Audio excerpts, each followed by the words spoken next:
বসিরহাটে নাকি Chinese restaurant, তাও নাকি এত কম দামে।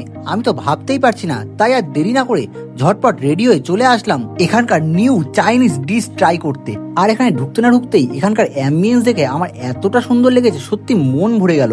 কিন্তু শুধু ডেকোরেশন দেখলেই তো হবে না, এখানকার খাবারের টেস্টটাও তো দেখতে হবে। তাই ঝটপট আমি এখানকার একটা চাইনিজ ডিশ অর্ডার করে দিলাম। চাইনিজ বললেই তো আর চাইনিজ নয়, তাই সেটাই দেখতে আমি চলে গেলাম কিচেনে। আর ভাই কিচেনে গিয়ে দেখলাম ভাই খাবারের মধ্যে কিছু আগুন ফাগুন লাগিয়ে দিয়েছে। তো আমি ভয়তে ছুটে পালিয়ে আসলাম, আর এসেই দেখি আমার খাবার রেডি। আরে দেখেই তো জিভে জল চলে আসছে, একবার খেয়ে দেখি কেমন লাগে। দেখো প্রথমত আমি তো কোনো ফুড ব্লগার নই, বাট টেস্ট একটু আধটু কম বেশি বুঝি। দেখো আমার তো বেশ ভালোই লাগলো, তোমরাও এসে কিন্তু ট্রাই করতেই পারো। আরে শুধু চাইনিজ নয়, চাইনিজের পাশাপাশি তোমরা এখানে মকটেলও ট্রাই করতে পারো। এইটা কি কোনো কথা? দাদা কিন্তু মকটেলটা বেশ ভালোই বানায়। তাহলে আর দেরি কিসের, এখনই চাইনিজের পাশাপাশি মকটেল ট্রাই করতে চলে আসো বসিরহাট পুরনো বাজার ভি মার্টের ঠিক নিচে কুইন অফ তিবেতিয়ানে। আর যারা আমার ভিডিও দেখে এখানে আসছো তাদের জন্য কিন্তু থাকছে এক্সট্রা 10% ডিসকাউন্ট। তাহলে আর কি, আমার তো চাইনিজ এবং মকটেল দুটোই ট্রাই করা কমপ্লিট। তোমরাও এসে ট্রাই করে জানিও কেমন লাগলো।